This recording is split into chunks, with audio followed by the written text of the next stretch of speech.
Okay, I'm going to wrap this up with some miscellaneous rules on commas. One thing I should have mentioned in the last video, and I didn't think about this, but um, with the introductory phrases and commas, AP also allows you to omit those if the phrases are very short, and sometimes we can see the usefulness of this.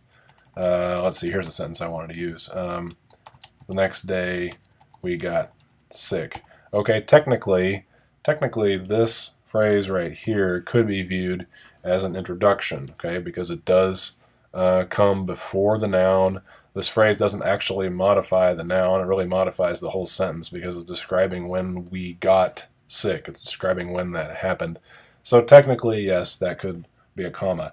If it's short and you feel like it doesn't, there's no confusion that's going to result from that comma not being there, you can omit it. In fact, the example that I gave you didn't have that comma in it in the second one, and I wasn't even really thinking about that at the time. But let's see if I can find that again. Okay, here it is.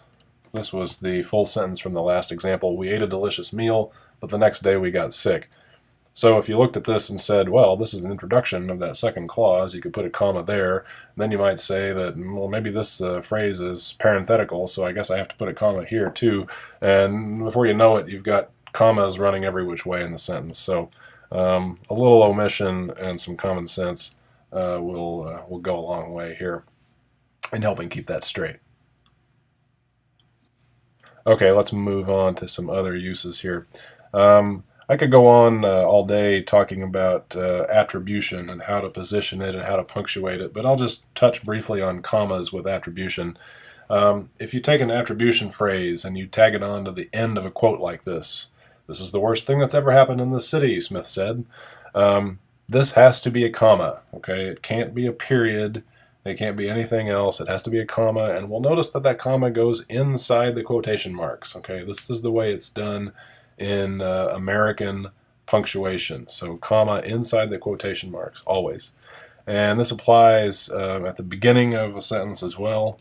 We don't normally do attribution this way in news writing, but occasionally, for the sake of pacing or a lot of reasons, you might put the attribution at the beginning. So there would be a comma there to join that to the rest of the quote. I would say in this instance, the error that I see more students making is just not doing any punctuation like that. So it does need to be there. AP also has a special rule in this instance. If you put the attribution at the beginning of the sentence and the quote is going to be more than one sentence, so two sentences or more, AP says to use a colon instead of a comma. I'm personally not a big fan of this rule, but I teach AP style as it exists in the book, not the way that I think it ought to be. So two sentences or more use a colon instead of a comma, and again, it's outside the quotation marks. Okay, some more miscellaneous uses of commas. Frequently in news writing, it's important to state when you identify someone to state how old they are. Usually just for the sake of identification. Sometimes their age is a relevant factor in the story.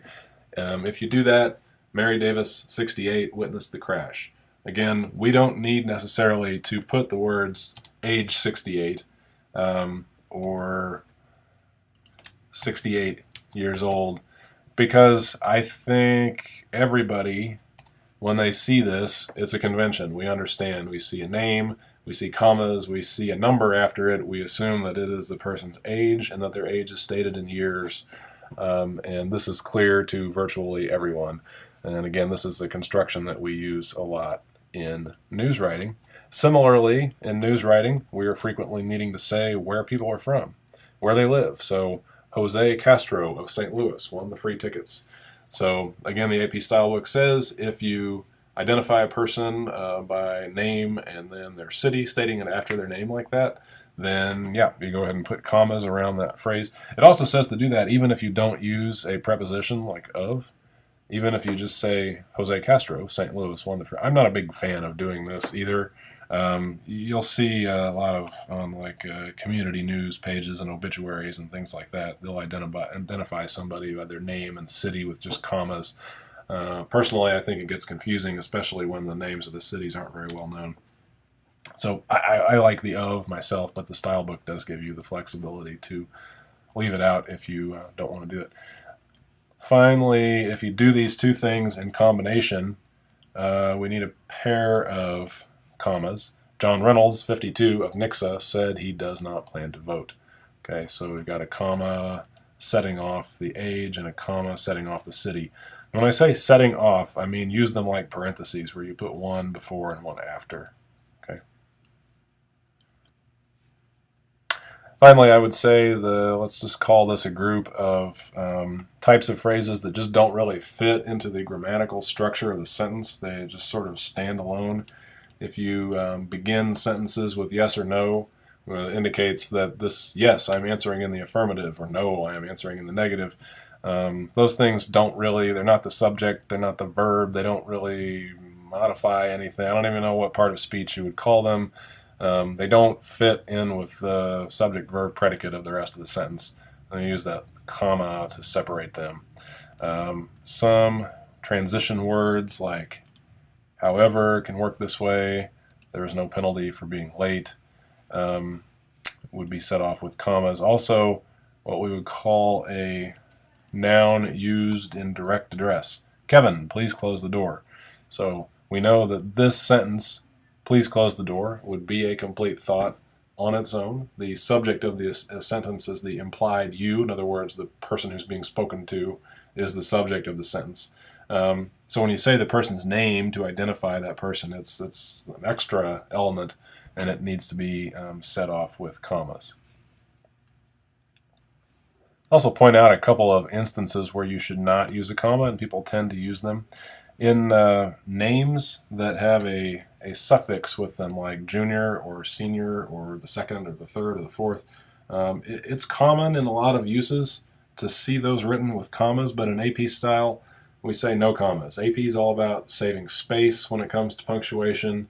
And I think from the standpoint of the AP editors, they look at this and say, well, you know, the junior is really just, think of it as another word in the person's name. So we don't put a comma before or after or even just one or the other. No commas, just treat it like it's one big unit. Okay, so that would apply even if you were talking about Roman numerals. Oop, I left one off, the third. If you watch MASH, you understand the reference. Finally, so no commas there. Also, in company names, typically in their official names, they might write a comma between the name of the company and incorporated or limited or different LLC, for example. So we would not do that in AP style. We would leave that out. So if you're talking about the accounting firm, okay, this was actually the name of the firm. It used to stand for Baird, Kurtz, and Dobson. Now it's just BKD. They probably, in their corporate papers and their official name, would write it with a comma, but AP would leave that out, okay, between the names of companies and these words that describe what type of corporation they are. So, all right, that wraps up everything on commas.